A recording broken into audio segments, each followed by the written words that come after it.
trabalham, estudam nessa área, vão trazer novidades, novas informações ou novos ângulos sobre informações já conhecidas.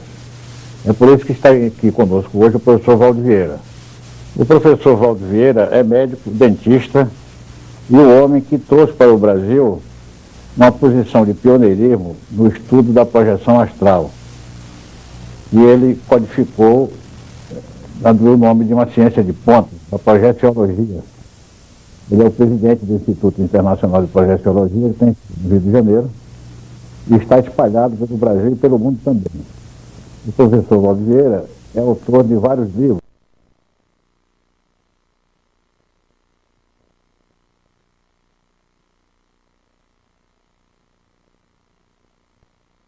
Mais corpulento, mais substancioso deles, é um livro que se intitula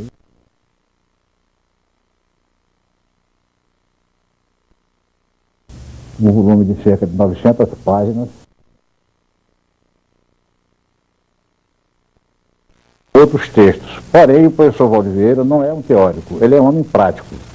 Ele é um homem da vivência e da experiência.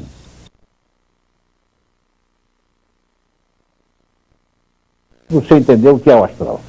O astral, para o povo, do ponto de vista vulgar, a expressão comum, popular, é o processo extrafísico ou plano espiritual, a dimensão que transcende a parte energética nossa. Nós temos, por exemplo, essa vida aqui humana é uma vida energética. Então nós movimentamos esse corpo por vias indiretas. Então, para isso, a gente começou a estudar para ver o que podia discernir nesse sentido. Agora veja, esse plano astral, dimensão astral, plano espiritual, é justamente a dimensão próxima a essa energética que nós vivemos. Nós vivemos, por exemplo, na vida intrafísica, essa vida humana, a vida material, carnal. Mas isso é uma vida energética. O nosso corpo nada mais é do que um conjunto de matéria vivificada biologicamente, através da genética. Agora, a energia básica disso aqui, ela vem da consciência de cada um de nós. Então, por exemplo, existe aqui o laboratório, que hoje é muito comum, de radioatividade, por exemplo. Então, a pessoa coloca as mãos dentro de determinadas luvas e manobra certos instrumentos, ferramentas à distância. Então, por tabela, indiretamente, para ela não entrar na radioatividade. É justamente a nossa consciência, é a consciência daquele pesquisador, do cientista, que manobra o processo da radioatividade. Nós não viemos diretamente. A consciência é muito complexa. Ela não é fácil, ela não é simples. Nós todos somos um micro-universo, quer dizer, um universo menor, mas imensamente complicado, sofisticado. É como dizia o pensador Labzang Rampar, segundo Labzang Rampar, a personalidade é um títere, e o ser verdadeiro, o verdadeiro eu, é aquele que move o títere. Seria mais ou menos, mas isso aí ele copiou de uma expressão do século passado, que já se usava nas fraternidades, nos processos dessas ciências iniciais, que falava que o problema é o cavalo. Então, o cavaleiro mesmo, existe o cavalo, o corpo é o cavalo, e agora existem as partes intermediárias, por exemplo, às vezes a cela, o arreio, entende? Que é o processo que compõe o soma, quer dizer, o corpo humano. Bom, você não está negando, de certo modo, a ideia religiosa da reencarnação. Até um certo ponto. Nós chamamos a reencarnação, por exemplo, de seriex, ou seja, a serialidade existencial. Nenhum de nós tem esse, vamos dizer, acervo de conhecimento. A gente não consegue isso em 90 anos de uma vida breve aqui. As pessoas já nascem sabendo. Então nós temos aquilo que a gente chama de ideias inatas. Hoje a medicina já admite que um bebê, por exemplo, ele já nasce sabendo.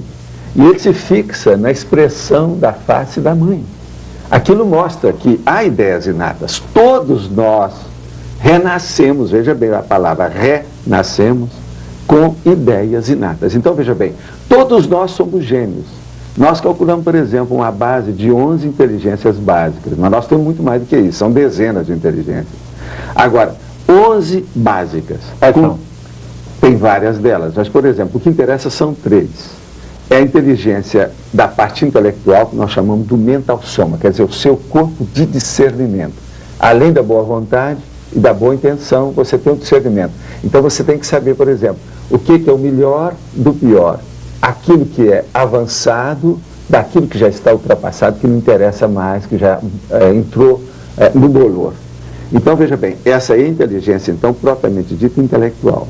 Agora, existe a inteligência parapsíquica, por exemplo, que é a que nos interessa também dentro do processo da projetabilidade, quer dizer, essa qualidade da pessoa se projetar com consciência para fora do corpo e ter experiência extracorpórea.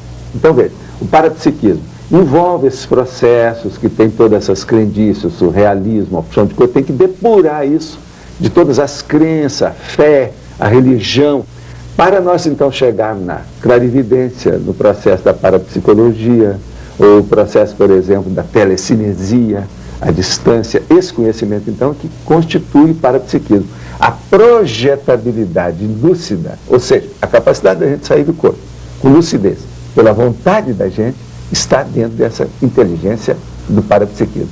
E a terceira, por exemplo, que funciona muito, é a da comunicabilidade. Comunicabilidade é isso, por exemplo. Aí eu não tenho nenhum estresse para estar falando aqui na televisão. A minha adrenalina, por exemplo, ela não vem para o meu sangue, nada. Eu me sinto bem com isso. Agora, se nós pegarmos uma pessoa que ela vai ficar aqui debaixo de qualquer foco, ela vai ter um estresse doentio. Isso é negativo para ela. Então a inteligência dela ainda não chegou naquele nível. Outra coisa. Eu aqui, por exemplo, eu falo com certo desembaraço para a pessoa que está me ouvindo.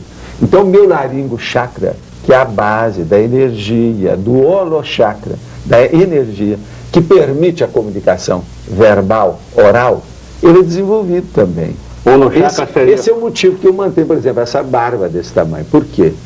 Você tem que manter o corpo rígido, ou seja, integrado, integral, sem nenhuma mutilação. Um homem, por exemplo, que tem muito cabelo, do jeito que eu tenho, se ele corta esses cabelos, ele está se mutilando, é uma castração.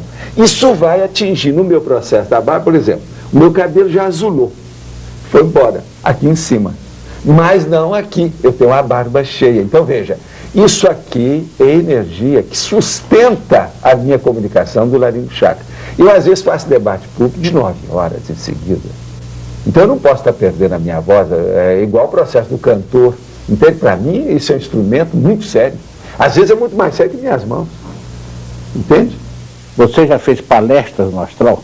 Mas não é bem palestra. Eu sou mais especializado no processo da energia, exteriorização da energia. Então, por exemplo, as consciências, como nós chamamos, a consciência extrafísica, que está na parapsicose post-mortem, o que é isso? É aquela pessoa que entrou numa psicose, ela está meio perturbada. Ela passou pelo fenômeno da dessoma, a desativação do seu corpo humano, e ela não sabe, ela divide o psicossoma, aquele corpo emocional, que é uma duplicata desse, ela pensa que ela continua vivendo do mesmo modo. Isso então é a psicose, ela está alterada. Então, essas consciências, quer dizer, a consciência extrafísica, que está perturbada, doente, ela recebe bem as energias, por exemplo, no nosso caso. Um projetor, você ou eu, se temos muita energia para exteriorizar e temos lucidez, através de um assistente, um amparador, como nós chamamos, nós somos animais ainda.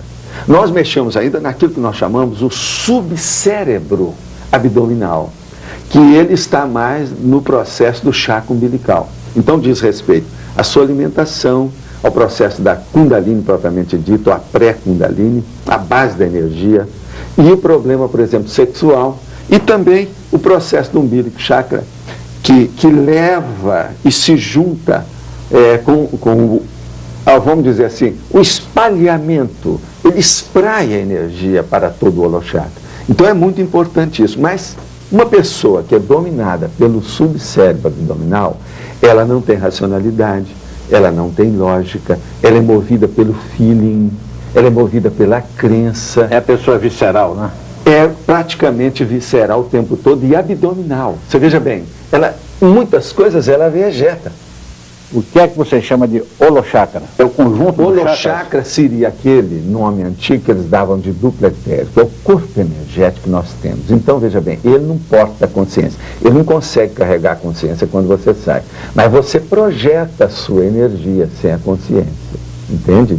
Então, existem muitos tipos da projeção da consciência. Não é só isso que o povão chamava do desdobramento.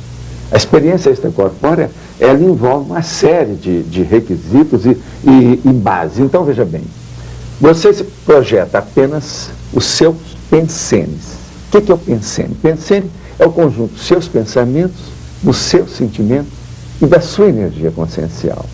Isso, a ciência convencional ainda não chegou aí, nem a psicologia. Agora, veja bem, isso é a realidade que está aí. É impossível qualquer um de nós, por exemplo, pensar alguma coisa, ou sentir algo, ou mexer com energia, sem reunir esses três componentes, simultaneamente, ao mesmo tempo. Então, toda manifestação, por exemplo, na hora que eu faço uma manifestação aqui, ó, para falar, o que se passa? Eu estou usando o pensene. Aqui tem uma ideia, aqui tem um sentimento ou uma emoção, e aqui tem a minha energia consciencial. Vamos voltar um pouco à imagem do psicótico pós-mortem. O povo diz que é aquele que morreu e esqueceu de deitar, né? Chama também de alma penada. Alma penada e o espírito lar também, que eles chamavam, os espíritos lares. Tem vários nomes. Isso aí, os penates. O meu livro, você sabe, terminologia, quem quiser, é só pegar o livro Projeciologia, tem 3.300 termos. Mas diga uma coisa, qual seria a expectativa de vida nessa outra dimensão de um ser como esse, ou de um ser em geral? Olha, as coisas que nós vemos, por exemplo, através de pessoas que eu conheci, principalmente parente meu, eu já vi a pessoa dentro da parapsicose, pessoa que eu conheci durante muito tempo, várias décadas, passar 22 anos totalmente perturbada. Agora, pessoas mais antigas, segundo o que a gente vê, essas consciências que a gente encontra, parece que tem uns que às vezes vão um século, 8 décadas e até mais. A gente não sabe bem aí, qualquer coisa é apenas suposição. Mas tudo indica que isso se prolonga. Nós chamamos esse período de período da intermissão ou a intermissividade. Para nós, por exemplo, no Instituto Internacional de Projeciologia, nós procuramos as pessoas que fizeram o curso intermissivo. Então elas já vêm com as ideias inatas que correspondem e batem perfeitamente com as nossas. Então, nós estaremos assim com eles conosco. Esses seres, então, eles prestam uma ajuda àqueles que estão complicados, encrencados no pós-mortem, na dimensão extrafísica? Elas ajudam, elas fizeram o curso teórico e prático pré-somático, quer dizer, antes do renascimento de pegar o corpo humano. Olha bem, isso tudo é muito lógico. Se você for estudar, são fatos. A pessoa sai do corpo, ela vai ver. Quando falamos em dimensão, estamos sempre nos referindo ao astral? Não, nós chamamos de dimensão extrafísica. Agora, a primeira dimensão, nós chamamos de dimener, dimensão energética. A dimener, por exemplo, eu começo a movimentar aqui a energia, então eu começo a ver sua aura. Daí a pouco estabelece como se fosse uma fumacinha entre eu e você. Isso chama-se acoplamento áurico. Essa já é a dimensão. É perceptível para quem tem clarividência? Para quem tem, mas se não tem, a gente faz ele ter. Sem hipnose, sem sugestão. Mediante um curso. O processo de estabelecer o campo de energia. E é isso que nós fazemos. Por exemplo, vem um cientista materialista, ateu, esses fisicalistas totais. Então o que faz? Nós andamos com ele debaixo do braço durante, por exemplo, 48 horas, 72 horas. E depois desasnamos eles. Esse é o termo que nós usamos, técnico da história. Desburrificam-no. Desburrificam. Porque ele não teve experiência daquilo. Quer dizer, nós todos somos personalidades multímodas, muito complexas. Então temos fissuras. A gente não estudou tudo, ninguém tem um conhecimento integral do processo. Então ele, dentro daquele processo da ciência pura, ele é ótimo, ele é produtivo, ele é fora de série. Mas ele tem fissuras na personalidade que ele não teve tempo de estudar esses processos. Pelo contrário, aquilo lá, às vezes, levou aquela personalidade a um bitolamento que ele não admite aquilo. Então ele entra em determinados assuntos, ele entra no subcérebro abdominal. Naquilo que ele pesquisa, ele está no cérebro propriamente dito, encefálico natural que ele tem. Então, há uma graduação de manifestação dos pensenes dele. Veja bem, a manifestação pessoal dele varia. Agora, todos nós somos assim.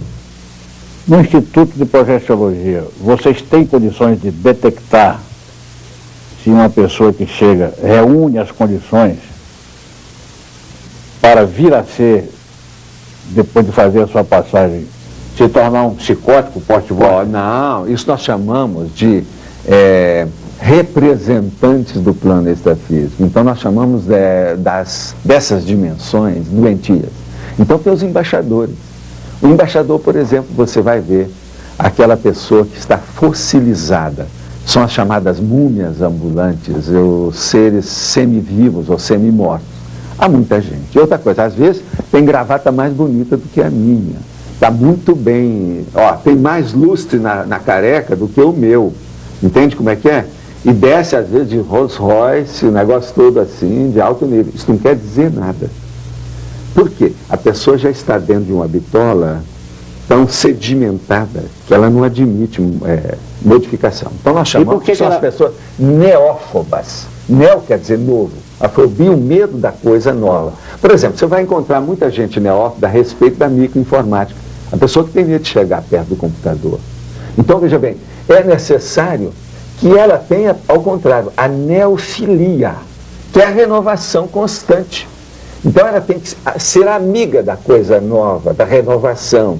Nós não podemos, cada dia, por exemplo, qualquer um de nós aqui, a pessoa que está me ouvindo, por exemplo, vai deitar essa noite, amanhã cedo a gente não sabe se está nessa dimensão ou noutra. A gente pode mudar de uma hora para outra. Nesse caso, Valdo, por que é que um neófobo vai ao Instituto de Projeciologia? Ele vai lá devido à parentela. Você está entendendo? Os parentes levam as pessoas. Então vem aquela pessoa jovem que fez um curso intermissivo da nova geração. Então ela vem com as ideias todas avançadas e se renova. Aí ela quer que o pai, a mãe, a vovó venha. E às vezes a vovó, ela está num nível da Belle Époque, dentro de uma condição totalmente fossilizada.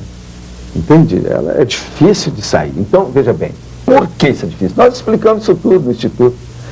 A situação toda é o seguinte, nós todos, você, eu e a pessoa que esteja aqui me ouvindo, nós temos mais ou menos os mesmos totais e condições neuroniais, ou seja, mais ou menos 100 bilhões de neurônios, o mínimo, que parece que é mais, mas não há uma unidade de medida exata para esse total. Então, veja bem, nós todos temos 100 bilhões de neurônios, mas as ligações interneuroniais, as sinapses e glias, elas se modificam de acordo com o uso do seu cérebro. Então, por exemplo, uma pessoa que não esteja habituada, igual aquele cientista que eu estava dizendo, com o processo parapsíquico e outras dimensões, ele não tem sinapses correspondentes a isso.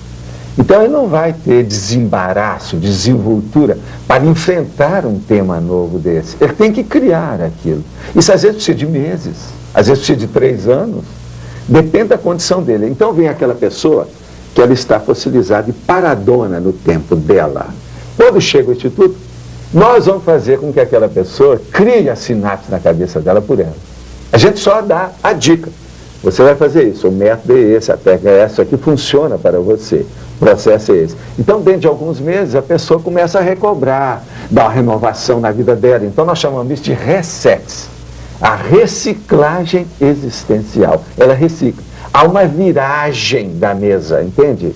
É totalmente uma reperspectivação do destino dela. Mudou o destino dela. Esse sexo é com C, né?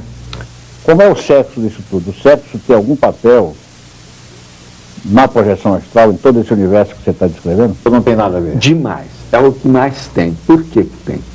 Sexo é a base de tudo. Você está aí, Miguel, e eu também aqui, com essa formosura toda nossa, devido ao sexo. Estávamos namorando. Namorando. Veja bem, devido ao sexo. Se não fosse isso, não teria nada daqui. Então, a base do processo é sexual devido ao sexo chakra, que é a base de tudo. Então, veja, a energia toda que vem até chegar no corono chakra e a energia da sua intenção e da sua vontade, que atua nos seus pensamentos, que nós falamos antes, ela inicia, ela tem raiz, ela, vamos dizer assim, ela é betonada a partir da energia sexual. Então, o que nós recomendamos? Uma das técnicas nossas. Nós temos, por exemplo, a técnica do sexo diário. Isso é ideal, mas é a coisa mais difícil. Por exemplo, numa das estatísticas que nós temos, na cidade de São Paulo, apenas 10% da população faz sexo diário. 16% não faz sexo hora nenhuma. Nós temos essa documentação. Isso é de 1991. Para você ter uma ideia. Aqui em São Paulo, mas isso na Itália às vezes é pior. Essa pesquisa foi feita por quem? Foi feita em geral, nós temos os dados todos dos nossos arquivos. Vocês mesmo fizeram? Não, foi feito geral, a Folha de São Paulo que publicou. Ah, tá. Eu tenho todos os dados disso. Entende? É coisa muito séria. 47% faz mais ou menos uma vez por semana, até duas, 47%. Agora 10% só faz sexo diário. Agora, por que o sexo diário é importante? Para manter rígida, sadia, a circulação e a fluência desenvolvida e desenvolta das energias internas de tudo da pessoa. Ela se sente melhor. Um homem, por exemplo, está provado. Um homem que tem uma vida sexual ativa, madura e sadia, ela não pode ser promíscua, ela não pode ir contra a ética dos outros, aquilo que nós chamamos, ela não pode ser anticosmoética. Ela tem que ter uma linha ética elevada. Não é puritanismo, nem vitorianismo, presta atenção. É um processo apenas de lucidez da pessoa que não vai invadir os direitos das outras consciências. Então, há um respeito interconsciencial no processo do sexo. No sexo, em geral, se encara que há 3 limites, digamos. A saúde, a ética e talvez o escândalo também. O escândalo, mas o escândalo, ele é secundário, porque a pessoa, se ela chega num determinado nível, ela sempre faz escândalo. É igualzinho o processo do estresse. O estresse positivo, ele é necessário. Então, por exemplo, uma pessoa que esteja aqui me ouvindo, se a sua vida não tem estresse nenhum, você está errado. Não há evolução sem estresse. Então, veja, esse estresse, às vezes, esse escândalo que você está chamando, às vezes, o nome certo é estressamento. Então é necessário ver... E ele às vezes é necessário. Ele às vezes é inevitável. Porque a evolução é isso. Não é só evolução biológica e tudo. Agora veja, o sexo diário, ele é importante para equilibrar. Um homem, por exemplo, se ele tem o sexo diário uma temporada maior, a criatividade dele aumenta. Tudo que ele faz vai render mais. Agora, uma pessoa que tem o sexo parado, é o sexo inativo, como nós chamamos, eu não estou chamando o celibato, sabe, o celibatário, não é isso nada. Eu estou falando o sexo inativo. Aquela pessoa, por exemplo, que tem sexo de vez em quando, uma vez por mês, tudo isso, a criatividade dela não é boa. E principalmente o homem que precisa disso. A mulher também precisa. Mas a mulher, ela já tem os embates naturais da vida dela. A menarca, tensão pré-menstrual, período menstrual, tudo isso.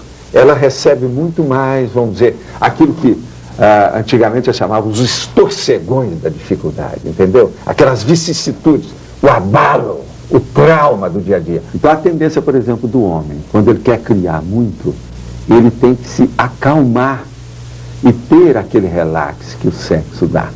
Então, por exemplo, no Instituto nós temos determinadas técnicas que ajudam o processo, além da técnica do sexo diário, que a gente defende e mostra com lógica, com toda a racionalidade, a razão de ser, de exercê-la. Nós temos ainda, por exemplo, a aura peniana. Então a gente mostra a um jovem, se ele quer ser criativo e melhorar a vida dele mais depressa, é aquilo que nós chamamos a dinamização da vida através da inversão existencial, que nós chamamos de invex. O que se passa? Ele, o homem, o rapaz, o moço, o macho, o viril, ele então vai ver a aura do pênis dele. E ele vai comandar essa aura com toda a reverberação das energias provenientes da glande, que é a cabeça do pênis. Com isso, ele vai comandar totalmente o processo da ereção dele. Ele jamais vai entrar em qualquer inibição sexual, ejaculação precoce, ou vai aquela eterna falha que todo mundo passa por ela. E outra coisa, o jovem precisa disso, porque a tendência dele é ele ter um orgasmo muito rápido. Então isso é ruim para a namorada dele. Por quê? Ela precisa de mais tempo.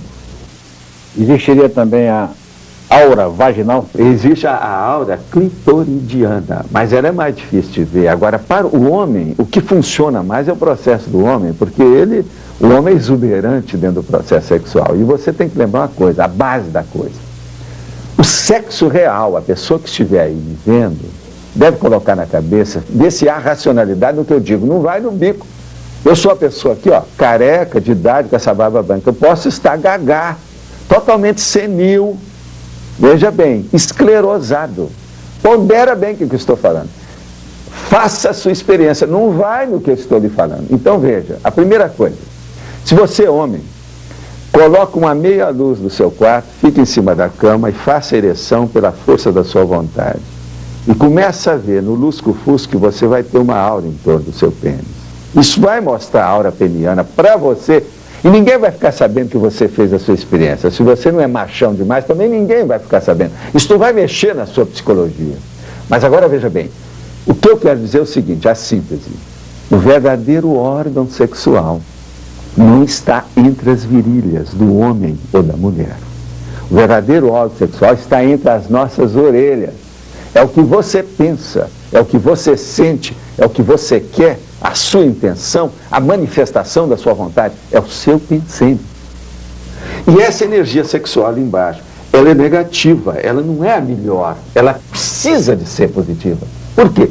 Ela entra muito assim, rústica, ela é muito animalizada, ela é muito materializada. E como ela pode ser tornada positiva? Através dos processos dessa, vamos dizer, o espraiamento da energia em todo o holochakra, esse corpo da energia que nós temos, o corpo energético, através da decisão da nossa vontade, entende? A vontade inquebrantável da pessoa. Então ela entra naquilo que nós chamamos o estado vibracional. Então a pessoa entra em estado vibracional como se ela estivesse incandescente. Isso é feito através da decisão da vontade dela. Agora veja, então aí nós falamos do sexo diário, falamos na aura peniana. Uma outra técnica que nós temos dentro da sexualidade, você tem ideia, é a técnica do holo-orgasmo. Holo quer dizer todo. Orgasmo quer dizer aquele orgasmo, principalmente cósmico. Ele não pega só a parte do soma do corpo humano, mas ele pega o holossoma, quer dizer, todos os veículos de manifestação da consciência. Então é uma coisa indizível, é infalável, você não dá para explicar. E outra coisa, ele demora muito mais. Mas para a pessoa chegar no holo-orgasmo tem uma técnica e tem que seguir aquela tramitação certinha, tentar aquilo. E outra coisa, tem que ter parceiro, são dois, tem que ter uma dupla, não pode ser fora. Isso já não é, a aura peniana é só a pessoa, mas aqui no holo-orgasmo não. Nesse caso, como é que se pode conciliar a cosmoética com uma situação em que um homem deseja uma mulher e a mulher deseja um homem? Como é que se combina essa prática do sexo desse nível com a cosmoética, a ética cósmica? É justamente para combinar, viu, Miguel, que nós temos as técnicas. Pelo seguinte, a maioria das pessoas tem problemas nessa sociedade que ainda é patológica, tem muita coisa doentia que nós sabemos, devido aos processos emanados, originados do sexo, vamos dizer assim, imaturo. O sexo carente, a carência sexual, por exemplo, a ressaca sexual, é o que existe mais por aí. Então isso é que cria, veja bem, Freud, com o freudismo, o processo da psicanálise, praticamente dominou esse século nosso como um processo de ciência de alto nível a partir do sexo. Então é muito sério nós sabemos como agirmos com o sexo de uma maneira positiva, construtiva e edificante. Então a cosmoética entra aí. Então a primeira coisa, uma das primeiras premissas nossas, você deve exercer o sexo maduro, com todas, vamos dizer assim, com todo despojamento e desinibição, para você não pensar mais no sexo depois que você exerceu. Porque a maioria passa 10 horas, 20 horas pensando em sexo. Você está entendendo? Sempre que devia de passar só aquele momento, ela se aliviar e não pensar mais naquilo para fazer outras coisas muito mais produtivas do que sexo. Vamos por exemplo concreto. Ele não está pensando em sexo o tempo todo, mas na hora que ele está pensando na mulher do vizinho e a mulher do vizinho está pensando nele. Como e fazer? Ele então com isso, ele faz a evocação daquelas consciências negativas e doentias que estão com a mulher do vizinho ou com o vizinho. E elas vêm cobrar dele. Com isso, ele entra naquele clima, naquela atmosfera negativa, E tudo piora dentro do processo afetivo dele. São assim que começa a maioria dessas patologias. Como se defender? Como resistir à tentação? Se defender, primeira coisa, ele entra e vai conhecer o estado vibracional. Que é esse problema, essa que é a chave energética que nós damos para a pessoa. Então a pessoa, a primeira coisa, a gente não fala para ela o que é energia consciencial. Não. A gente só fala para ela o seguinte: você fica em pé e vai colocar a sua energia, a intenção sua, a sua vontade, da cabeça até os pés e suas mãos. Depois vai puxar. Então ela faz isso 5, 10, 20 vezes. Vai chegar uma hora que ela fala assim: realmente, eu estou sentindo que alguma coisa se movimenta dentro de mim. Então, o que é que você acha? Não, é uma eletricidade, é um formigamento, é uma força, alguma coisa eu estou sendo varrido por isso. Agora, então, a gente fala, agora veja se há consistência. Primeira coisa, veja se não é sugestão.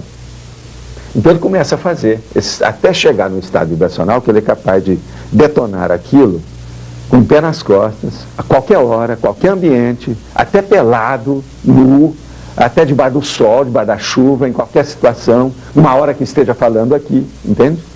Em qualquer condição. Então, no nível desse, ele vai começar a ter mais confiança no pulso dele, as energias dele, a presença dele. Então, ele se torna mais autodominador desses processos.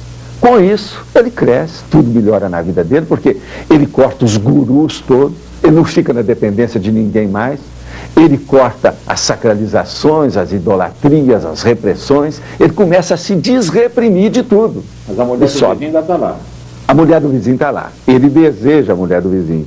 Ele vai ver então que quando ele faz isso, ele vai receber as visitas indesejáveis ou das energias ou de consciências assediadoras, que vão fazer pressão. As extrafísicas que estão fazendo pressão em cima dele, porque são consciências carentes. Elas querem vampirizá-lo. Elas querem viver com aquela energia que elas perderam. Então elas vêm atrás. Quando ele vê isso, o que ele faz? Fala assim: não, eu tenho que arranjar uma companheira que seja pura, pelo menos, ou isenta desses processos, que me dê pelo menos um alívio, mas que esse alívio não traga essa sobrecarga negativa dessa influência constante em cima de mim. Ele mesmo vai ver. Então ele começa a fazer, nós chamamos isso do desassédio lúcido, consciente. O que você está chamando de desassédio consiste então em a pessoa se livrar dos vampiros. Nós sabemos disso, é lógico. E outra coisa, vocês têm que lembrar que existe uma massa impensante que não pensa por si. É o vidiota, é o radiota, é o blibliota, quer dizer, é o idiota da televisão, é o idiota do livro que lê, por exemplo, essas revistinhas que você espreme assim, não dá essência nenhuma. Quantas não existem desse modo? E por aí vai. É o radiota, por exemplo, aquele que coloca um rádio e vai dirigir uma bicicleta lá, pedalar, e está com o rádio, e a pouco ele bate a bicicleta, não sabe nem está aí. Então não há criatividade nessa pessoa, ela é vivida pelos outros. A própria mídia já faz. Então nós chamamos disso de robex, é a robotização existencial. A pessoa então ela está dentro do robô. Agora veja bem, existe a robex até dentro da microinformática. É o débil mental alerta. Isso já tem até uma síndrome da psiquiatria.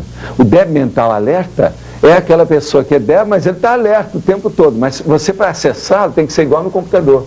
Você está entendendo? Tem que dar os inputs certos, na hora certa, tudo com a chave certa, tem a senha. Porque senão a pessoa não funciona. Agora, a gente vê isso em qualquer lugar. Você vai à Europa, você vê gente assim. Você vai aos Estados Unidos, você vê gente desse jeito. Mas vem cá, tudo que você está dizendo é muito interessante e neste momento, especialmente a referência que você faz ao fato de que nessa dimensão extrafísica, digamos, no astral, não há reprodução. Há sexo, mas não há reprodução. É particularmente interessante porque eu acabo de receber uma confirmação de um pai de santo, um sacerdote da religião de Umbanda, o Omolubá. Ele me relatou que foi ao astral, numa viagem, num desdobramento, numa projeção, e lá um Exu disse a ele que não há reprodução no astral. E confirmou que há sexo. Como é o sexo no mundo extrafísico? O plano extrafísico, a dimensão extrafísica, existe o sexo, mas sem as coordenações físicas ou biológicas nossas. Então, por exemplo, você pode ter um orgasmo do tipo desse holo-orgasmo. Mas não há possibilidade nenhuma, por exemplo, da gestação humana. Não há reprodução. Não há reprodução, não há processo de uma ejaculação do jeito que está aí. Mas veja, isso eu estou falando no plano extrafísico. Há conjunção carnal. Há conjunção e às vezes há uma coisa, há uma interfusão consciencial. E às vezes de mais de uma consciência. Você faz pelo chata Através do processo da expansão da energia. Então, por exemplo, se tem uma consciência que está com poder de energia maior, ela movimenta aquilo, e ela está tranquila, ela é sadia, e tem outras que são carentes, ela chega e faz o acoplamento alto de grupo. Ela recupera todo mundo, todos vão se sentir melhor. Agora, dizem que, por exemplo, um serenão, que é essas consciências mais evoluídas, ou consciências mais evoluídas, que nós chamamos que é o Homo sapiens sereníssimos, aquele que já tem uma serenidade que domina tudo isso, sem esforço, isso já faz parte como se fosse uma segunda natureza dele. Dizem que daí para frente, essas consciências mais livres, nós chamamos isso de CL, já estão mais evoluídas, num nível maior, a partir do mental soma, do corpo do discernimento, elas são capazes, por exemplo, elas não fazem isso porque seria o estupro evolutivo, mas elas são capazes de chegar numa galáxia e fazer todo mundo ter um orgasmo simultâneo, pela energia que ela domina. Agora, extrafisicamente, nós não vemos um processo de galáxia, mas eu já vi processo de uma verdadeira multidão. E outra coisa, às vezes tem consciência, quer dizer, tem consciência humana igual a gente projetada. Não é só extrafísico. Então, veja bem, existe, desde séculos, o processo do congressus subtilis, que é justamente o coito ou o intercurso sexual sutil, que era o nome antigo disso. Então aí vem aqueles dados que tem dentro do processo do ocultismo antigo, toda essa parafernália que estudo hoje está superado, do íncubo e do súcubo. Agora veja, tudo isso é tolice e tem muita tradição bolorenta em tudo isso, que não corresponde à verdade. Por quê? Qualquer um de nós, eu, você, quem esteja aqui ouvindo isso, pode sair numa projeção para outra dimensão e se manifestar através do psicossoma, que é transfigurável, e se apresentar com a forma que a gente queira. Mais moço, mais velho, homem, mulher, cachorro, bicho, um monstro, qualquer criação surrealista que venha à sua imaginação. Então veja, você pode ser homem, pode ser mulher, depende. Então, por exemplo, aquele assediador daquela mulher que está pensando, ou está sendo pensada pelo vizinho, aquele assediador pode aparecer com toda a fisionomia dela, plasticamente para ele. A loura de olhos verdes pode aparecer objetivamente? Objetivamente para ele, extrafisicamente, mas, por exemplo, dentro da alcova dele, que não é blindada energeticamente. Eu tenho, por exemplo, dentro dos nossos arquivos e processos todos, há mulheres e homens, por exemplo, viúvos e viúvas, que continuam com o trabalho e com o intercâmbio sexual com as pessoas que partiram para outra vida. Dona Flor, caso... E mais sério, que aquilo lá há o processo, vamos dizer, literário, da literatura da coisa. Nós estamos falando coisa séria. Então, por exemplo, e há aquelas que se aperfeiçoam com isso. Então há projetores e projetoras que saem sadiamente, praticamente toda noite do corpo, para ajudar as outras consciências. Isso é um absurdo perante a nossa sociedade, mas cosmoeticamente elas estão certas. Como é que faz essa ajuda? Aí é preciso ter muito jogo de cintura sobre o processo da energia, a primeira coisa, e ter uma vida sexual adequada para isso. Se a pessoa é bem assistida, como nós chamamos, se ela tem um amparador e ela tem um clima interconsciencial, rígido, sadio, ela consegue tudo isso. Isso tudo é. Como é a situação das crianças na dimensão extrafísica? Olha, há crianças que não recuperam a sua adultidade ou adultez, aquele nível de maturidade natural que elas às vezes saíram de outra vida. Então, por exemplo, ela passa para a dessoma, desativação do corpo humano, vai para outra dimensão. Ela chega, então ela demora uma temporada até se tornar adulta. Mas a maioria, às vezes, se torna adulto imediatamente. Então, esses seres que ajudam outros na dimensão extrafísica seriam o que a tradição chamou de os anjos, por exemplo? São anjos até um certo ponto, pode ser o nome aí não interessa, mas geralmente são pessoas igual a gente mesmo, ou que você queira, o nome técnico, consciências extrafísicas. Nós, por exemplo, o seu anjo de guarda vai amanhã ter uma vida e você vai ser o anjo de guarda dele. Você troca de posição. Isso é o que acontece mais. Então, são consciências mais ou menos do mesmo nível evolutivo, mas em dimensões diferentes e manifestando por veículos de manifestações também diferentes.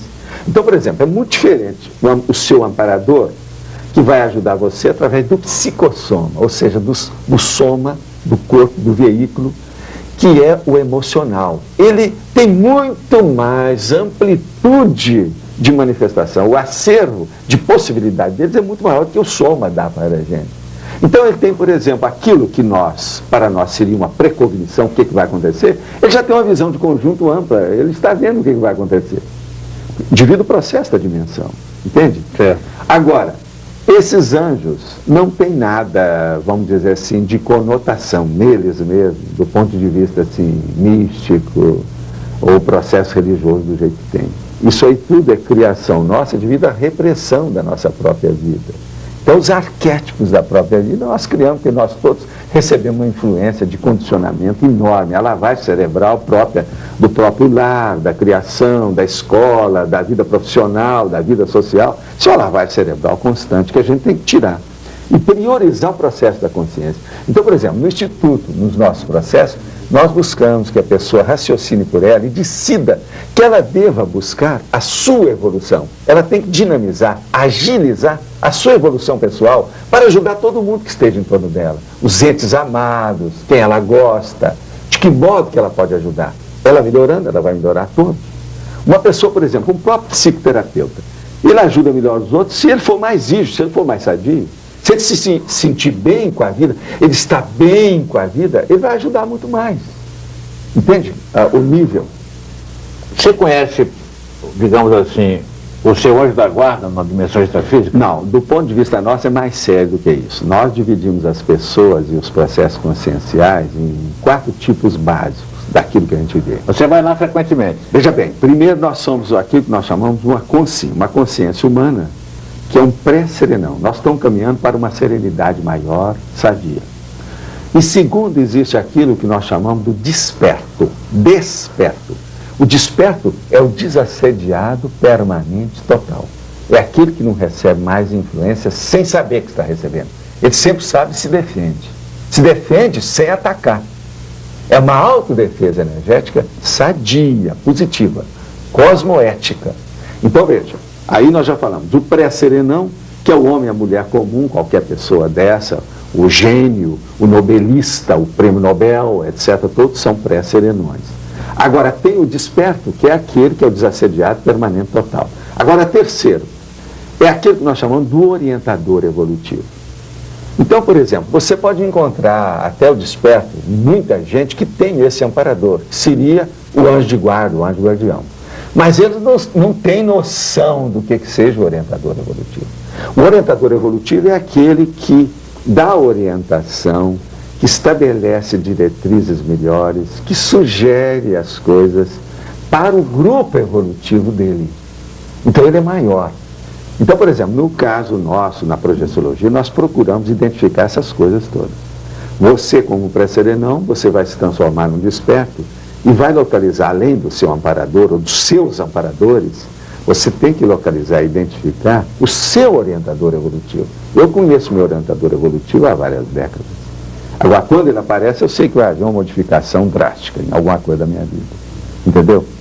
Então, há uma modificação. Isso, para mim, isso é exato. Entende? Não tem dúvida a respeito disso. Entendeu? Com o passar do tempo, são fatos palpáveis, igual que eu estou aqui, ó, com a minha mão. É tão real igual a minha mão. Agora, à medida que você frequenta essa dimensão, ela vai se tornando mais... Você vai aurindo lições, experiências, experimentos e outra coisa, exemplos. E do ponto de vista da percepção, ela vai se tornando cada vez mais presente, ela vai se tornando, mais por exemplo, no meu caso, eu sou capaz de estabelecer um campo com a maioria das pessoas. O campo é de energia. Uma pessoa, por exemplo, não tem clarividência alguma. Eu coloco ela debaixo do meu braço igual uma galinha com um pintinho. Então, como eu estava falando, 48 horas, 72 horas, a gente defaz a cabeça da pessoa. Eu já fiz vários que estão trabalhando comigo por causa disso. Tem muita gente que não vem com um curso intermissivo avançado para estar entendendo tudo que a gente está falando nesse nível. Então a gente começa a pôr a pessoa para fora, a retirá-la lá do íntimo dela, ela mesma. A gente desencadeia o processo e ela toma conta. Entende como é que é? Tá. Agora, tudo com lógica, sem fazer a cabeça de ninguém, sem hipnose, sem sugestão. A gente dá a técnica, o processo é esse. Pega ou larga. Não, o seu discurso está se vendo, mexe com ideias, é um processo. É só ideia, né? porque o processo nosso todo é de ideia. Mas me diga uma coisa, você aproveita todo o seu tempo de descanso na viagem? Não, pelo seguinte, quando nós começamos a trabalhar demais aqui, na dimensão física, se você começar a sair demais, naquilo que nós chamamos da projeção de consciência contínua, e numa série delas, você pode se alienar. Então você tem que julgar com isso, você tem que ser, a multidimensionalidade lúcida, constante.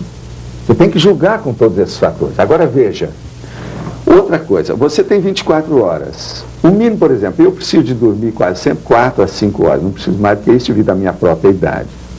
Agora, eu sou capaz de refazer as minhas energias com 15 minutos.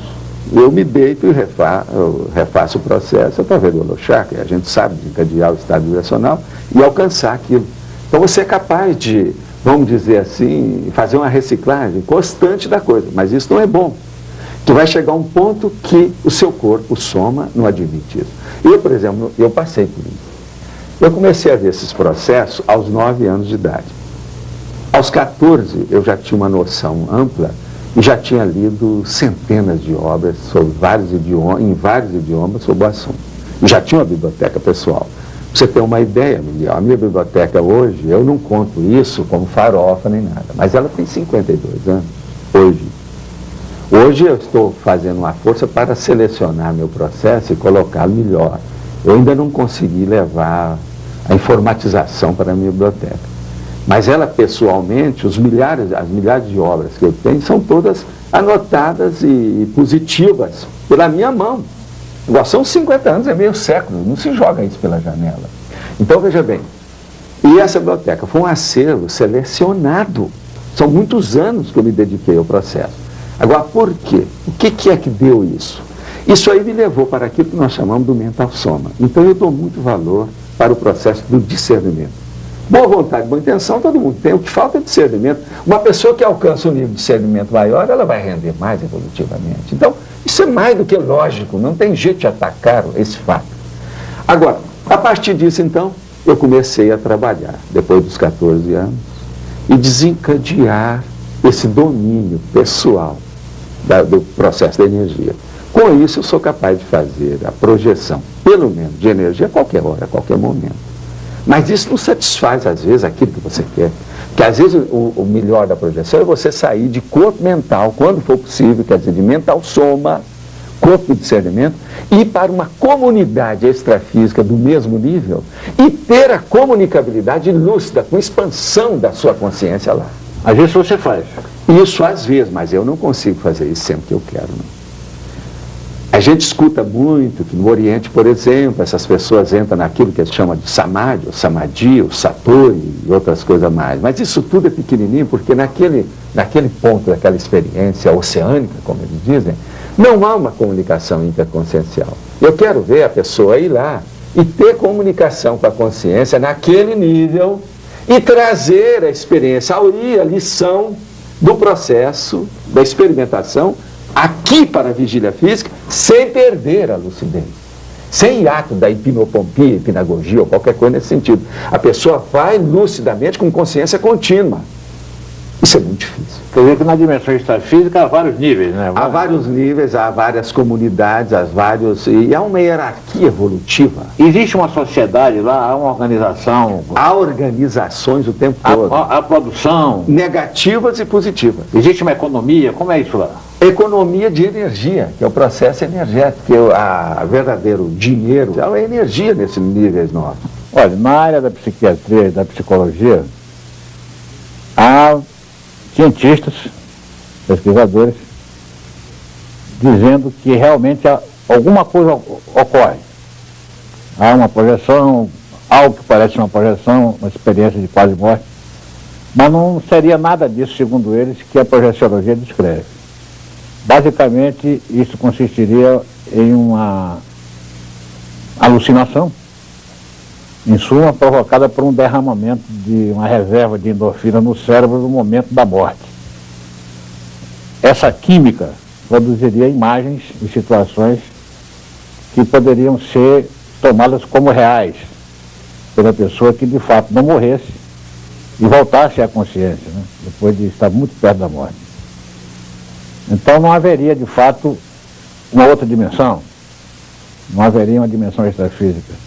Haveria sim aí um procedimento, um fenômeno envolvendo neurotransmissores. O que é que você diz disso? São pessoas que não fizeram a experiência por elas. Eu, por exemplo, não gosto nem de debater o processo quando a pessoa não é do ramo, ela não fez a vivência. Para mim, o processo vivencial, sabe, Miguel, é mais importante do que todas as enciclopédias, desde a época da Biblioteca de Alexandria. Eu falei aqui que eu tenho uma biblioteca, mas 90% de tudo isso é lixo do pensamento total. A ciência convencional também, mesmo a moderna, você sabe que é muito lixo mental. Há pessoas com diarreia mental e há outras que fazem masturbações também psíquicas. Agora, o que nós achamos é o seguinte, veja bem, a experiência da quase-morte, que é um dos 54 fenômenos desse livro, Projeciologia, que é a base do processo, a decodificação que nós fizemos do problema da experiência extracorpórea, dá 54 fenômenos. Um desses 54 é justamente a experiência da quase-morte. Na experiência da quase-morte, por exemplo, dizem que isso acontece, é uma das hipóteses que existe. Mas hoje, há milhares de técnicos multidisciplinares, pesquisadores de todas as categorias, e gastando milhões de dólares na pesquisa dessa experiência da quase-morte. E ela então vem justamente chancelar nossas pesquisas de todas essas décadas. Uma delas muito séria é justamente a experiência da quase-morte que ocorre com uma criança. Ela vai ela mesma ver e volta, contando fatos, relatando nomes, pessoas e condições muito anteriores à própria vida dela, que só os adultos já amadurecidos de uma certa idade física é que saberiam o que aconteceu. Agora veja, aquela menina de 9 anos, de 8 anos, ela vem e relata aquilo e conta fato no argumento. Como é que aquela menina saberia de um processo desse com tanto detalhe? Mas nesse caso não poderia se tratar de um fenômeno telepático? Mas não é só telepático, as conotações são múltiplas. E outra coisa, concomitantes. Há uma simulcognição, às vezes, do processo. Quer dizer, há um conhecimento simultâneo de tudo aquilo dentro daquele contexto geral. Só quem está lá dentro, como protagonista, é que vai saber. Então, esse é o motivo que a gente fala. Se a pessoa não teve uma experiência da quase-morte, o ideal é ela pegar aquelas técnicas que ajudam, ela sai do corpo, ela vai lá e verifica. Ela pode fazer até uma evocação extrafísica de uma consciência dessa que ela queira ver, desde que ela tenha certeza lá dentro dela, tenha convicção que aquela consciência esteja sadia. Para não evocar, no caso aí, o negativo, o doentio e o pior. Professor Valdiveira, você pode relatar alguma das suas experiências? Uma das experiências que às vezes eu falo, que para mim foi importante, na época que eu montei meu consultório em Copacabana, como médico, eu atendia um grande número de senhoras, moças e tudo mais para ver o processo de cosmética e plástica. Em que época é isso, professor? Isso foi em 1967 até 1970, Copacabana. Eu tinha um consultório na Figueiredo Magalhães. Agora, o que se passa? Uma dessas pessoas que era amiga de minhas amigas e meus amigos não admitia o processo da projeção, que algumas dessas amigas nós já tínhamos mostrado, já tinham feito as técnicas e resolvido. Isso muito antes do Instituto Internacional de Projeciologia. Então, uma delas, muito estudiosa, muito lida, viajada, chegou e nos desafiou. Que isso era impossível, porque se fosse, era o caso de comprovar um processo desse, o que havia a respeito disso. E aquilo foi insistindo perante meus amigos, numa condição assim muito de hostilidade pejorativa do assunto. Então eu falei assim, eu vou aceitar seu desafio com o testemunho de todos os nossos amigos, são amigos nossos comuns, Vamos ver o que se passa. Você me dá uma semana para ver o que acontece. No máximo, em 7 dias eu volto a falar com você. Agora, o que se passa? Eu comecei a fazer experiência para ver se saía do corpo, para ver o que se passava com a vida dessa pessoa. Para valer. De propósito, procurei me calçar e colocar cosmoética em tudo que eu podia e melhorar as energias. 3, 4 dias eu não consegui nada. Mas lá pelo 5º, eu tive uma experiência fora de série. Durante uma tarde, deitei, era um tá chegando para o fim de semana, de sexta para sábado, e saí, e daí a pouco eu vi aonde estava essa senhora. Agora, acompanhei tudo, vi detalhes, conversas íntimas dentro de um carro, com todos os detalhes. E no outro dia chamei meus amigos, falei primeiro com eles, olha, eu vi alguma coisa que se passou ontem, às tantas horas, pelo meu cálculo, entre tanto e tanto. E nós vamos agora verificar se eu vi fora do corpo ou não. Não vão dizer que foi um detetive que eu arranjei ou qualquer coisa que não vai colar. Vocês vão ver que não dá certo. Então eu cheguei e abri o jogo. Só na vista das pessoas, não arranjamos para falar aquilo.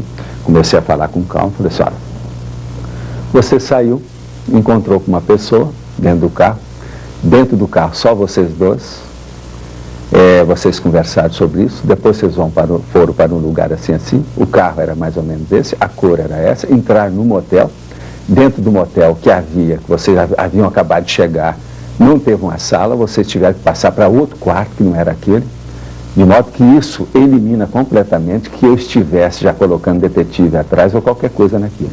E outra coisa, o que se passou? Qual era a sua roupa íntima? E abri o jogo de uma tal maneira, a moça ficou, então, essa senhora ficou amarela, azul, todas as cores. Estava traindo o marido, em suma. Estava traindo e nós fizemos de tal maneira que só ficaram sabendo pouco a pouco a coisa, com detalhes, para não criar problema. Mas bem evidente. Agora veja bem, coincidiu que a situação dela era aquela. E dentro de um contexto dificílimo. Mas clareou tudo. Ao que parece, existe então a possibilidade concreta de se utilizar a projeção para, por exemplo, espionagem industrial. Ela pode fazer sabotagem, espionagem, matar os outros, a pessoa tem um poder dentro dela. Só que vem a cosmoética e que segura, cerceia, aqui tem um limite. Mas que pode fazer, pode. Mas existe, isso é um perigo. Por isso que é preciso de ter a cosmoética, porque senão a pessoa é a primeira, vem o reverter em cima dela. E ela não é reprimida ou contida no extrafísico por agentes extrafísicos? Ela é, principalmente pelos assediadores, que é o processo, todos sabem, as religiões olham e tudo mais, porque para nós, a maior doença que tem dentro da humanidade é justamente o assédio interconsciencial. É o que tem mais isso, é a doença mais comum do que a cárie dentária. Mas não existiria no extrafísico um serviço de segurança contra esse tipo de... É isso aí que você estava falando, é o amparador, é aquele antigo anjo de guarda, é o assistente, mas agora o orientador evolutivo é que superintende o grupo com o processo mais sério ainda. Certo. Isso tudo tem. Mas você nunca foi solicitado para fazer uma defesa, alguém que estivesse se sentindo ameaçado por um espião no astral e que teria direito a uma legítima defesa? Foi 3 vezes na minha vida, coisa séria.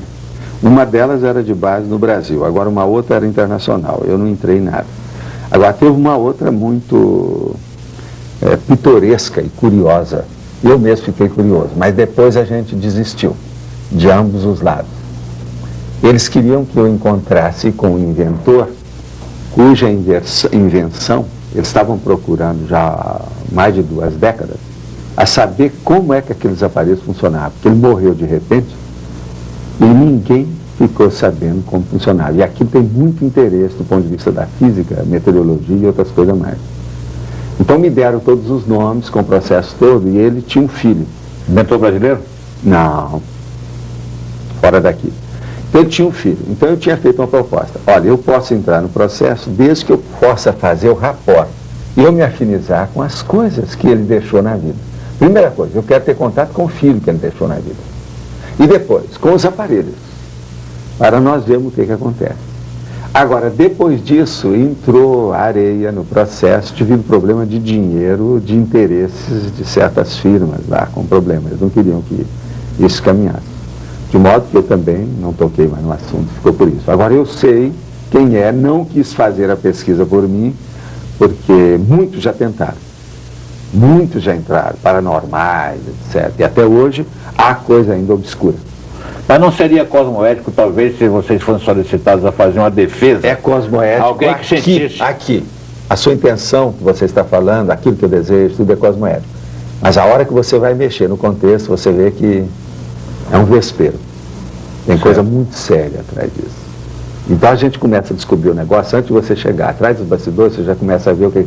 Pelo cheiro, pelo dedo, se você conhece o gigante. Muita coisa não se pode nem... Não vale a pena. Eu vi recentemente um programa de televisão em que um rapaz se apresentava como um projetor astral consciente e ele relatava que tem frequentes encontros na dimensão extrafísica com o Vinícius de Moraes. Esse tipo de experiência é possível? Possível, mas aí é necessário fazer uma verificação muito séria, porque se você tem que colocar de início na investigação, nessa pesquisa, certas restrições, certas reservas. Então a primeira coisa, é preciso de ver se aquela pessoa, o gabarito dela, se não está fazendo uma personificação. Porque o processo parapsíquico, isso que normalmente chama de mediunidade, mais de 90% de tudo isso é um processo da própria pessoa que personifica aquilo para fazer manipulação das pessoas, das consciências. Então o problema religioso, por exemplo, não serve porque não há pesquisa de laboratório. Todo ele é negativo nisso, não é confiável. Agora, existe o processo parapsíquico, existe a mediunidade, mas o percentual da realidade, que não há mistificação consciente ou inconsciente, é mínimo. Não chega a 10%, deu para entender? Do ponto de vista geral. Então, num caso desse, é necessário aferir aquela pessoa. Qual é o interesse dela? E outra coisa, o que interessa é a ideia original. Se não há ideia original, aquilo é à la manière de. Quer dizer, é apenas cópia, pastiche, é mistificação, não serve, é fraude. Bom, mas você mesmo já teve alguma experiência desse tipo, perto disso? Foi o José Arigó, porque era, a meu ver, foi um dos maiores parapsíquicos sensitivos que o Brasil já teve em todos os tempos. Eu conheci pessoalmente, fiz alguns trabalhos, assim, inclusive de atendimento com ele a doentes naquela ocasião, já como médico. E depois disso, eu fui para encontrar com ele, que eu era muito amigo de um irmão dele, que até trabalhou comigo, entende? Irmão do Arigó. Do Arigó. Então, em vista disso, igual esse assim, eu tive vários. Colegas, amigos, parentes, entende? E o Arigó estava bem? Estava bem. O Arigó está bem. Ele já é um serenão, não? Não, ele não chega assim de modo algum. Serenão é difícil, isso aí precisa de milênios ainda pela frente. Nós que estamos nesse nível assim, ele, a gente, a média nossa, por exemplo, do Instituto. E ele continuava exercendo atividade de cura? Assistência. É o processo que nós estamos falando, do amparador. Sim. Mas ele não é nenhum desperto, como nós chamamos, dentro desse nível. Ele é mais está caminhando, ele é um pré-serenão. Um instintivo. Não, ele estudou muito aqueles processos, mas ele é envolvido com certos problemas dele que ele tem que decidir. Todos nós somos presos, a gente não faz aquilo que a gente quer, a gente faz aquilo que a gente pode, devido ao processo do grupo evolutivo, né? Aquilo que a gente chama normalmente de grupo karma. A gente sabe que você trabalhou com Chico Xavier há algum tempo. Como é que está o relacionamento de vocês hoje? Porque sim, vocês estiveram juntos numa época, talvez vocês tenham sido... Eu trabalhei com o Chico Xavier durante uma década, de 1956 a 1966, no início do ano 66. Nós escrevemos juntos, só eu e ele, nós somos coautores de 17 obras psicografadas. Agora veja bem, eu escrevi ao todo psicografado e estão publicadas 26 obras. Essas obras, Miguel, para você ter uma ideia, nós doamos, o Chico e eu também, todos os direitos autorais para a obra de assistência social. Elas continuam sendo publicadas. Tem obras dessas que já tem 250 mil exemplares, uma só delas. O total, por exemplo, das obras que eu doei, vendidas em favor de obra essencial, já passa de 3 milhões de exemplares. Você tem uma ideia. Então, por exemplo, no Brasil, eu acho que eu sou um autor, querendo ou não. Eu não levo isso a sério, nem isso não me interessa. Mas eu sou obrigado a reconhecer que eu sou um autor, porque uma pessoa aqui que já vendeu 3 milhões de exemplares, eu acho que não é muito comum. Não, é muito incomum no Brasil. Então o processo é esse. Agora, são muitos anos também, né? Meu primeiro livro que eu publiquei já tem mais de 3 décadas. Agora, nós temos, além disso, sabe, Miguel, algumas coisas importantes que nós temos feito pesquisas. Para nós é muito importante. Por exemplo, tem uma técnica chamada TENEPS, que é a tarefa energética pessoal diária que a pessoa pode fazer para se tornar um desassediado permanente. Então, com isso, ela aumenta a autodefesa dela e faz, assim, uma espécie de profilaxia de tudo que é negativo em torno dela.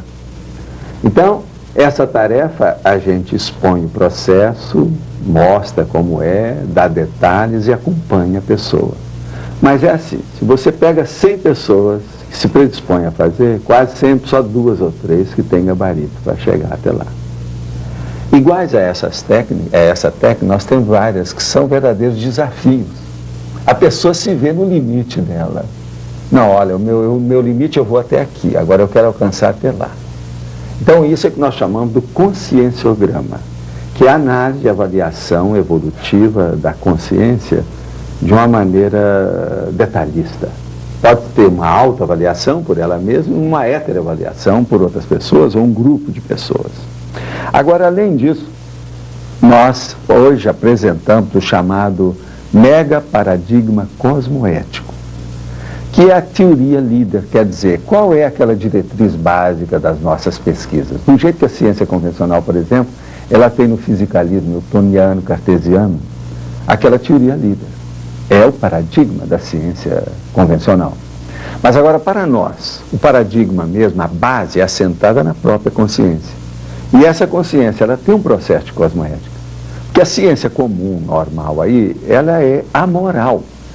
A ética dela é relativa, mas o fenômeno em si, por exemplo, o fato que é pesquisado, o achado que é encontrado, aquele problema todo, não entra o processo filosófico ou um problema, por exemplo, de uma decorrência moral, ou cósmica ou ética. Um fato do porte da explosão da bomba atômica em Hiroshima repercute na dimensão de que maneira? Repercute muito, é tanto que você sabe, o piloto que jogou a bomba em Hiroshima, ele enlouqueceu devido ao assédio daquele processo, a pressão em cima da coisa dele, a repercussão do que ele fez.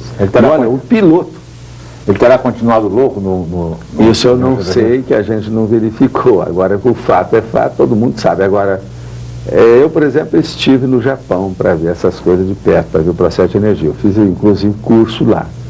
Agora, isso cria o que nós chamamos de holopensene. Mas é um conjunto permanente dessas ideias gravitantes, em ciclo vicioso. Então é necessário que saia aquilo ali, que depure, que limpe, que coloque a coisa ascética. Mas me diga uma coisa, haveria algo semelhante a uma explosão no mundo da dimensão? Não há, mas, por exemplo, dá uma alteração parapsicológica nas consciências que passam para lá. Porque, veja bem, a explosão é o pior tipo que tem de dessoma, como nós chamamos. Isso tudo nós já explicamos, isso foi muito pesquisado, dentro do nosso campo mesmo. A dessoma, então, a descorporificação, digamos. Vamos dizer, a desativação do seu corpo humano, ela pode ser feita em décimos de segundo. Então, essa mudança súbita de dimensão, ela vai criar um reflexo na sua psicologia comum aqui, que nós chamamos na parapsicologia sua, na outra dimensão. Aí é que vem as parapsicoses. Tudo que é quer dizer, da outra dimensão, extrafísica. Então, é aquilo que nós chamamos, a primeira morte é feita instantaneamente. E a pessoa não está preparada. Existe isso. Esse reflexo, então... Existe uma segunda morte? Existe. A segunda morte é quando há a desativação dos resquícios do seu corpo energético, do holochakra. Então, você vai ficar com o seu psicossoma, que é esse corpo emocional, que é uma duplicata nossa, mas limpo, depurado dessas energias carregadas do processo físico da vida humana. A propósito dessa ideia do desgaste, do passar o tempo para desgastar o físico, né, essa bagagem que conduz ao apego a essa dimensão, isso está acontecendo com o Chico Xavier, esse sofrimento físico que ele está passando. teria também essa função, ou algo semelhante?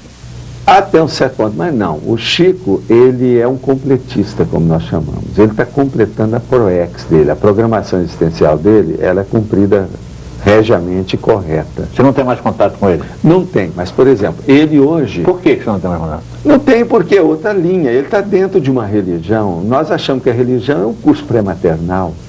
Você não pode seguir com um curso pré-maternal, você sendo adulto. Isso é incoerente. Agora, a pessoa que se adaptou é aquilo que nós estávamos falando, a neofobia, entende? A pessoa está ali. Ela se adaptou e ele, hoje, ele se sente como se fosse uma árvore mística que não pode ser deslocada. Ele vai terminar daquele jeito para cumprir a programação De certo modo, dele. ele é um neófobo hoje.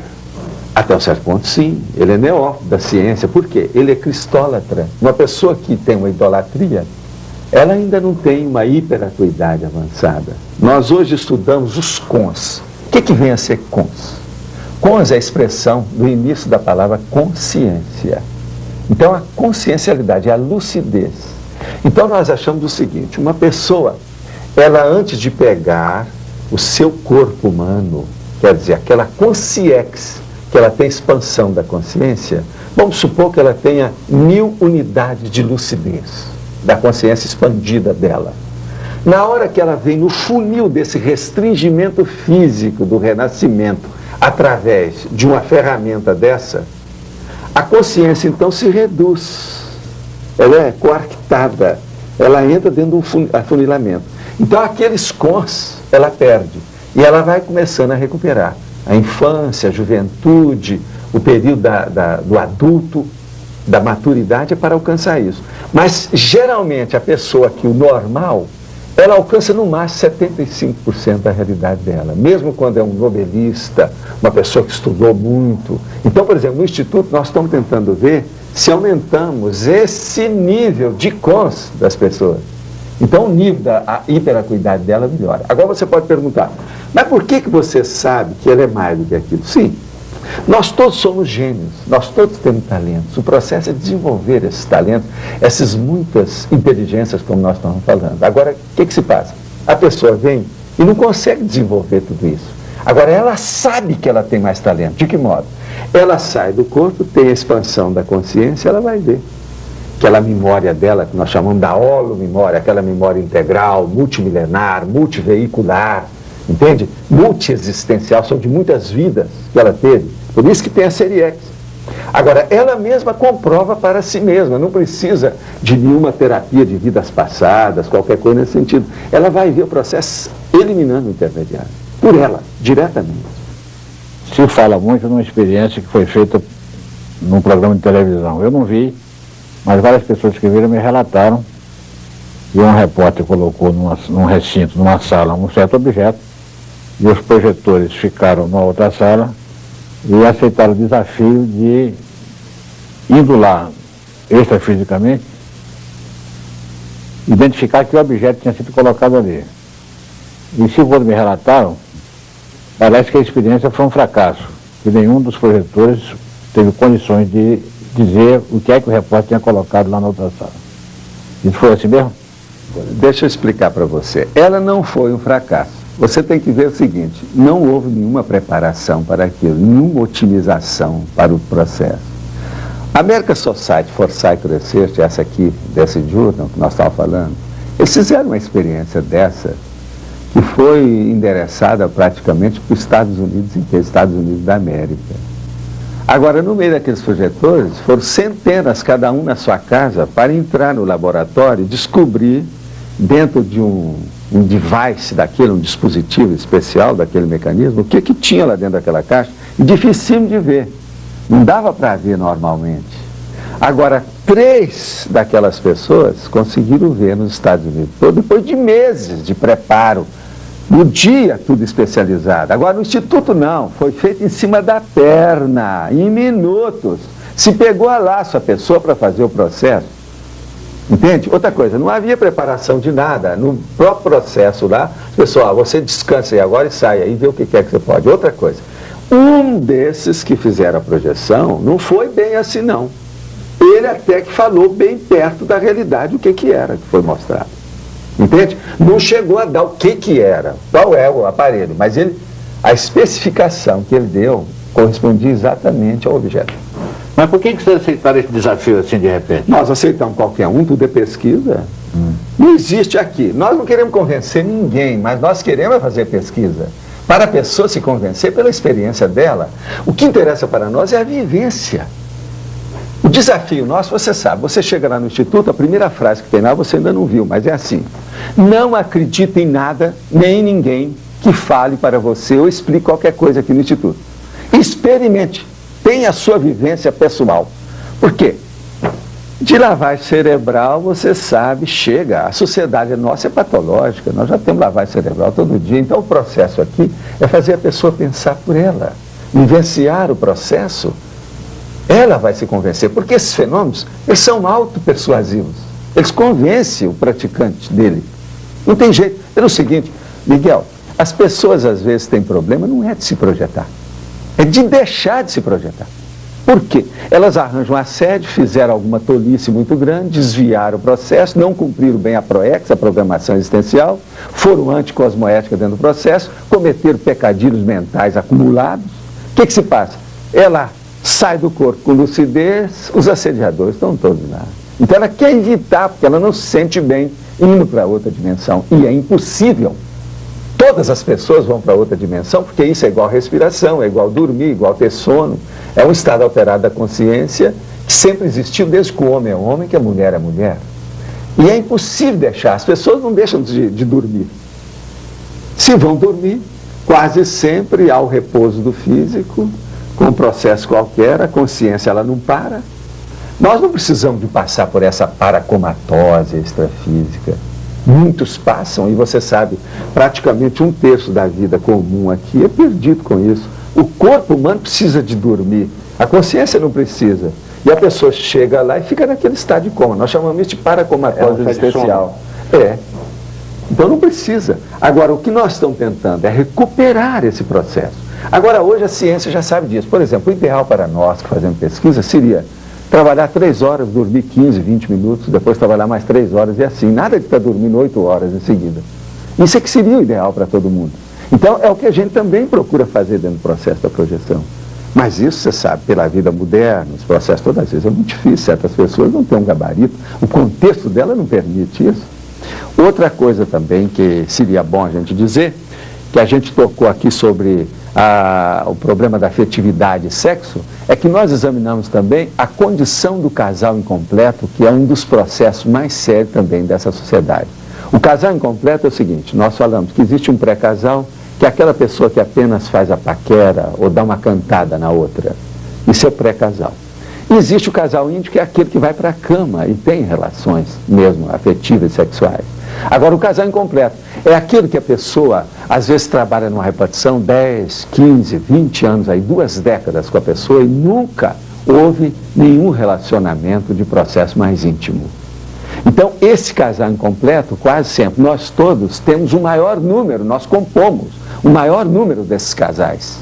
Isso, então, é sério e tem consequências sérias dentro do nosso processo. De energia, de afetividade, de evolução, de lucidez do processo. De modo que é muito importante para nós também essa hipótese que a gente mostra como é o processo e é a teoria do casal incompleto. É que o cultivo da projeção astral tem consequências práticas. Práticas e outra coisa, multidisciplinar, e envolve todas as linhas do conhecimento humano, porque você está mexendo com as outras dimensões que são muito mais ricas do que essa. Mas você acaba de citar... A nossa população atual, humana, é mais ou menos de 5 bilhões e 500 milhões de criaturas humanas. Extrafisicamente se calcula, estuda a hipótese, que é 9 por 1. São 9 vezes isso. Então, veja bem, a nossa procedência real, nesse nível evolutivo nosso, não é daqui. Nós não temos essa nacionalidade. Veja bem, a nossa carteira real, vamos dizer, o nosso calling card, o nosso cartão de visita é a nossa energia pelo nível dos cons da nossa hiperacuidade evolutiva. O com é a unidade de lucidez da consciência. A pessoa vale o acervo dessas unidades que ela tem. Então, por exemplo, qualquer um de nós vale o nível da nossa lucidez.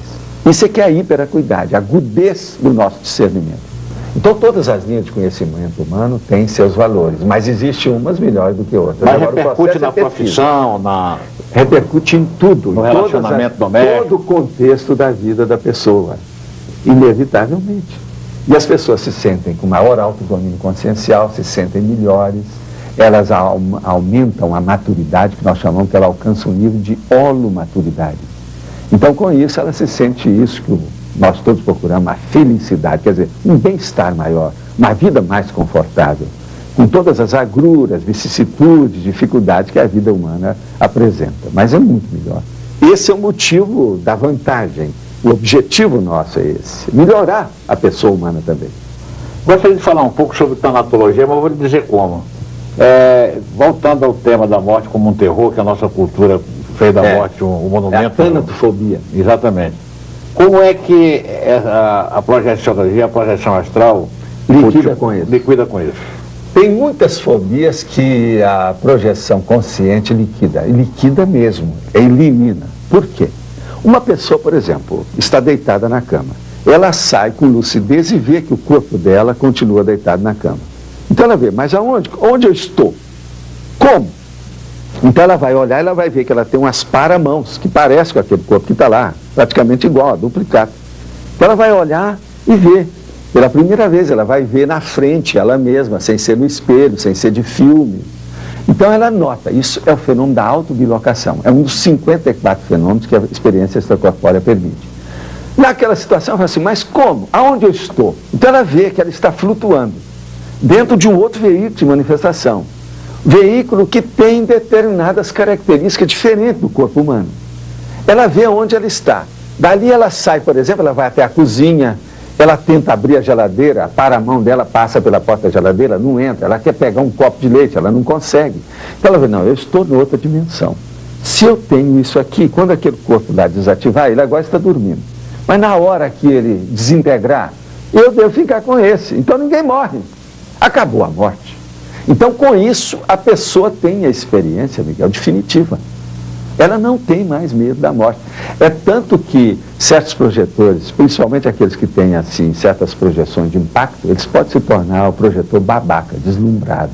Então, esse você tem que segurar para ele não se alienar. Porque ele descobre, mas como é que ninguém vê isso?